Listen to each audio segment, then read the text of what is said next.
नमस्कार, जय भीम। मैं धर्मेंद्र कुमार जाटव। साथियों, आज मैं एक गंभीर विषय को लेकर आपके बीच में आया हूँ।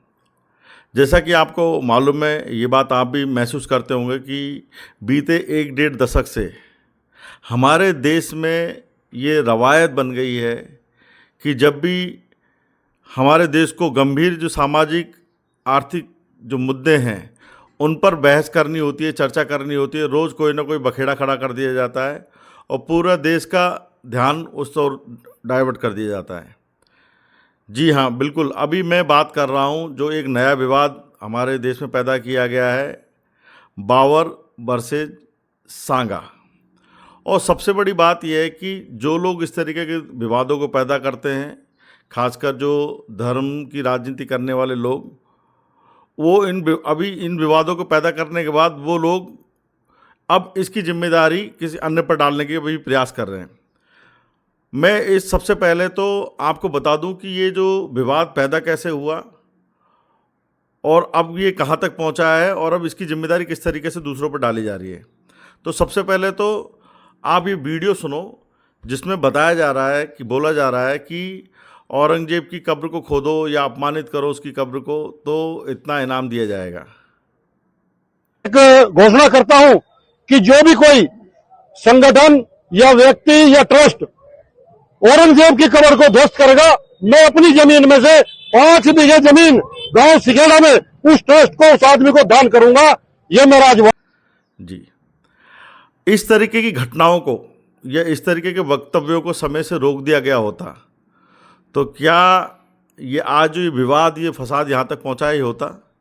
तो ये साफ साफ दिखता है कि हमारे जो प्रदेश की और जो देश की जो सरकार है उसकी कोई मंशा नहीं है। उन्होंने बल्कि वो चाहते हैं कि हमारा देश में जो शिक्षा, स्वास्थ्य, रोजगार, रोटी कपड़ा मकान पे चर्चा ना हो और इसी तरीके से हमारा देश इन्हीं मुद्दों पे उलझा रहे। शायद इसलिए ही एक धर्म विशेष के लोगों के खिलाफ में कितनी भी बकवास की जाए, जो खासकर अल्पसंख्यक समाज है, तो उनको प्रमोट किया जाता है, उन पर कोई एक्शन नहीं लिया जाता समय रहते हुए, और फिर वो विवाद क्रिया प्रतिक्रिया की जो चैन रिएक्शन, जो चैन श्रृंखला जो शुरू होती है और उसके बाद में जब विवाद बढ़ जाता है तो फिर उसकी जिम्मेदारी भी दूसरे पक्ष पर डाल दी जाती है। बिल्कुल यहाँ पर भी ऐसा ही हुआ है। आप देखेंगे कि ये विवाद औरंगजेब की कब्र को अपमानित करने से प्रारंभ हुआ। एक तो ये कि जैसे अन्य शासक, देखिए मैं ये नहीं मानता कि जो आज जिन आधुनिक मूल्यों को लेकर हम देश निर्माण कर रहे हैं वैसे मूल्य कभी भी मध्यकाल के या प्राचीन काल के राजाओं ने धारण किए होंगे। राज्य के निर्माण में, राज्य के संचालन में उनका सीमित राज्य के प्रसार और उनका सीमित लक्ष्य हुआ करता था। ठीक है, तो आज के जो हमारे जो आधुनिक मूल्य उनके आधार पर उनको कंपेयर नहीं कर सकते। उस समय के कमोबेश सभी राजा छोटे मोटे अंतर के साथ में सभी एक समान ही हुआ करते थे। सभी लोग अपने प्रसारवादी नीतियाँ और जो उनकी होती थी, और साथ में सभी का उद्देश्य होता था कि कैसे वो अपनी जो उत्तरजीविता तय कर सकें, और इन्हीं उद्देश्यों को लेकर वो अपने राजपाट का संचालन किया करते थे। अब इसमें ये प्रश्न ही नहीं आता कि कोई किसी धर्म की वजह से कोई राजा कमतर है, कोई राजा महान है। मैं इस तरीके के बिल्कुल भी बात करने में बिल्कुल भी सहमत नहीं हूँ कि हम लोग किसी भी अगर टीम के खिलाड़ी हैं, अगर कोई खिलाड़ी अच्छा खेल रहा है तो उसकी तारीफ़ होनी चाहिए। इसमें अगर हम उसके धर्म को या जाति को बीच में लाए तो मुझे लगता है कि ये बहुत ही हल्कापन है, बहुत ही छोटी सोच है। हम किसी भी धर्म के एंगल से, धर्म के कारण किसी भी राजा को महान और किसी को कमतर नहीं आंक सकते हैं। लेकिन हमारे देश में अभी फ़िलहाल में यही हो रहा है। मैं यही पूछना चाहता हूँ अपने इस जो वीडियो के माध्यम से कि भाई औरंगजेब का ऐसा क्या कसूर है कि उसकी अब इतने साल बाद उसकी कब्र खोदी जा रही है, 500 साल बाद। और जैसे अन्य राजा है वैसे ही औरंगजेब राजा है। तो ये फसाद शुरू हुआ क्योंकि हमारे देश में एक बाइनरी खड़ी कर दी गई है। अभी लोग अपने जातीय दम्भ को बढ़ाने के लिए मध्यकाल में अपना गौरवगान बढ़ाना चाहते हैं, अपना स्वर्णकाल बताना चाहते हैं। तो वो उसके लिए उस दौर के जो शासक वर्ग है उनको कमतर बताकर वो अपना कद बढ़ाना चाहते हैं, जो कि बिल्कुल ही गलत अप्रोच है। आप देखेंगे, अगर हिस्ट्री के आपको ज़रा भी समझे तो आप देखेंगे कि मध्यकाल में चाहे हिंदू हो चाहे मुस्लिम हो, राजाओं ने अधिकतम समय मिलजुल कर ही शासन किया है इस देश में। ठीक है, कहीं भी हिंदू और मुसलमान का कि धर्म के आधार पर एक भी लड़ाई हमारे सामने नहीं आई कि ऐसा कोई युद्ध हुआ हो जो धर्म के कारण हुआ हो। जो बड़े बड़े राजाओं का भी जिक्र करें जिनको हिंदूवादी लोग बड़े गर्व से उनका नाम आगे लेके चलते हैं, तो मैं आप बता दूं, मैं एक युद्ध का जिक्र भी कर देता हूं। अगर हल्दी घाटी की भी बात करें तो हल्दी घाटी के युद्ध में अकबर की तरफ से मानसिंह जो यहाँ के जयपुर के राजा थे वो प्रस्तुत थे सामने, और वो उधर जो महाराणा प्रताप जी की सेना थी उसमें हकीम खान सूर साहब मौजूद थे। तो कहीं हिंदू मुसलमान दोनों जगह थे। तो ये कहीं भी ये पूरा पूरा जो कोई भी युद्ध है ये कोई भी धर्म के आधार पर नहीं हुआ। पहले मैं आपको साफ कर दूं, ये सीमित जो उनके उद्देश्य थे उस दौर के उनको लेकर हुआ करते थे। अब जबरदस्ती एक विवाद पैदा किया कि औरंगजेब की कब्र को खोदो। अब उसके रिएक्शन में जो सारी चीज़ें घटनाक्रम हुई, वहाँ पे कुछ मुस्लिम समाज के लोग भी उद्वेलित हुए, वहाँ पे भी कानून व्यवस्था की समस्या पैदा हुई। अब ये घटनाक्रम लगातार चल रहा है, और जो भी इन लोगों को उठा रहे हैं इस मुद्दों को कि भाई इस तरीके का बर्ताव ठीक नहीं है, कि किसी भी अनावश्यक मुद्दों को क्यों छेड़ा जाए, क्यों किसी की कब्र को अपमानित किया जाए। ऐसा कहने वालों को बार बार हमारे देश में औरंगजेब की और बाबर की औलाद कह दिया जाता है। तो यहीं से सारी समस्या पैदा हुई है, और इसी संदर्भ में शायद उनकी जो रिएक्शन में एक टिप्पणी आई थी, जैसे एक उत्तर प्रदेश की एक पार्टी है समाजवादी पार्टी, वो लोग भी सेकुलर विचारों के कारण उन्होंने शायद पक्ष रखा होगा, और इसी के चलते क्रिया प्रतिक्रिया में ये एक टिप्पणी आई है कि जिन्होंने ये बोला है कि अगर बाबर अगर गलत है तो सांगा भी गलत हुए, क्योंकि राणा सांगा जी ने ही उनको इनवाइट किया भारत आने के लिए। और ये बात सही है, ये हिस्टोरिकल एविडेंसेज हैं।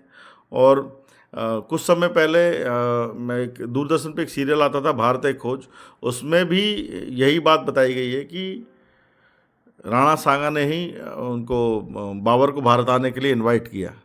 इब्राहिम लोधी ने अमीरा पे भरोसा नहीं किया जा सका। इन बात से मैं काबुल के बादशाह बाबर के पास संधि प्रस्ताव भेजो है। पर राणा जी, लोग कहवे है कि उनकी नजर पूरे हिंदुस्तान पे, अड़ी हालत में उन्हें निमंत्रण देने का बुद्धिमत्ता होवेली।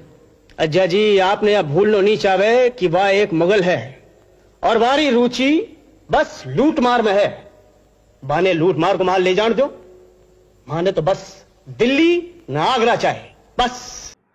तो अगर बाबर का भारत आना गलत था तो राणा सांगा जी भी गलत हुए, अगर उन्होंने ही उनको बुलाया है तो, जो कि बस सत्यापित है।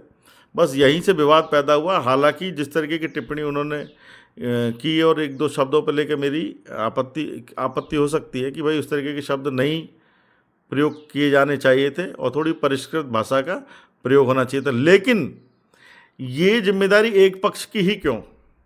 हजारों वीडियो आप यहाँ पर सोशल मीडिया पर देख सकते हैं कि खुलेआम बड़े बड़े नेताओं को गद्दार बोला जाता है, बाबर की औलाद बोला जाती है, गद्दार बाबर की औलाद बोला जाता है।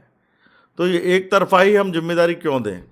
और फिर अचानक लोगों की भावनाएं आहत होने लग जाती हैं जरा सी बात पे। आप दूसरों को औरंगजेब की औलाद कह रहे हो, आप बाबर की औलाद कहते फिर रहे हो, और फिर आपको किसी ने बोल दिया किसी की औलाद तो फिर आप बुरा मान रहे हो। तो वहीं से ये घटनाक्रम पैदा हुआ। हमारे संसद में जो संसद के सदस्य होते हैं, विधानमंडलों के सदस्य होते हैं, वो बहुत तरीके की चर्चाएं उनको वहाँ पे करनी होती हैं। बहुत सारे हमारे देश में बहुत सारे विविधतापूर्ण हमारा देश है, अलग अलग पक्ष इस देश में हैं। तो बहुत सारी बातें ऐसी होती हैं कि जो कानून सम्मत भी ना हो, संविधान सम्मत ना भी हो, तब भी उनसे कोई आप प्रश्नगत नहीं कर सकते उनको, क्योंकि वो उनको इम्यूनिटी मिली है कि वो अपनी बात वहाँ पे विशेषाधिकार मिला हो कि अपनी बात रख सकते हैं। यह इस मामले में हुआ। अगर कोई टिप्पणी अगर अशोभनीय है तो उसको वहाँ से कार्रवाई से हटा दिया जा सकता है, उसमें कोई बात नहीं है। अब यहाँ पर आते हैं, और अगर फिर भी अगर कोई कानूनी कार्रवाई का अगर प्रश्न बनता है तो कानूनी कार्रवाई हो, हम इसके पक्ष में हैं। इसमें स्वतंत्र कानूनी कार्रवाई हो, निष्पक्ष, कोई दिक्कत नहीं इसमें, हम लोग सहमत हैं इसमें। हम लोग भी यही करते हैं। हमारे साथ तो दलितों के साथ तो आए दिन बहुत सारे यहाँ पे अपमानित और प्रताड़ित करने वाली घटनाएं होती हैं, लेकिन हम कभी भी कानून का हाथ में नहीं लेते, और हम यही सलाह देते हैं कि आप जाइए, कानून की शरण में जाइए। यहाँ पर भी वही होना चाहिए था। लेकिन जो कुछ उत्पाती लोग हैं उनको तो चाहिए कि बस कुछ ना कुछ विवाद पैदा करें, लाइमलाइट में आए कैसे भी करके। यहाँ पे भी कुछ उत्पाती लोगों ने, जो मैं तो उन्हें ठीक नहीं समझता, उन लोगों ने इस मुद्दे को ज़बरदस्ती की हवा दी, इसको ज़बरदस्ती सम्मान से जोड़ा और इतना इसको तूल देने की ज़रूरत नहीं थी। और अब वो लोग पहुंच जाते हैं आगरा, जो सांसद हैं रामजी लाल सुमन जी, उनको उन पर अटैक करने के लिए। और जिस तरीके की तैयारी वहाँ पे वो जो लोग कर रहे हैं, जो उत्पाती लोग, उन्होंने बुलडोज़र लाए हैं, जेसीबी मशीन लेके आए हैं, कार लेके आए हैं कि अब जाके उनका मकान तोड़ देंगे और हत्या कर देंगे, और इस तरीके की तैयारी। और इस चीज़ की वीडियो पड़े हो सोशल मीडिया पे, आप भी यहाँ पे एक वीडियो देखिए। ये और जो महाराणा सांगा के लिए कल एक घटिया किस्म के नेता ने बयान दिया है, उनका जहां दिखे वो मारो सारे फोटो उसको अगर इसी जगह अगर ये तैयारी कर रहे हैं और ये सब चीज़ें लाइव हो रहा है और इसी जगह अगर पुलिस इनको रोक लेती, बताया जा रहा है कि उस दिन ये आगरा की घटना और आगरा में मुख्यमंत्री भी आए हुए थे, तो मैं ये मान ही नहीं सकता कि वहाँ पे पुलिस को इन चीज़ों पर ध्यान नहीं हो, क्योंकि ज़रा ज़रा सी बात को इंटेलिजेंस कवर करती है तो निश्चित रूप से उनकी नज़र में होगा। लेकिन पुलिस ने या तो लापरवाही या जानबूझ के इसको यहीं पे इसको घटना को नहीं रोका। अब ये लोग पहुंच गए सांसद साहब के घर पर, अब देखिए किस तरीके से तोड़फोड़ कर रहे हैं वहाँ पर।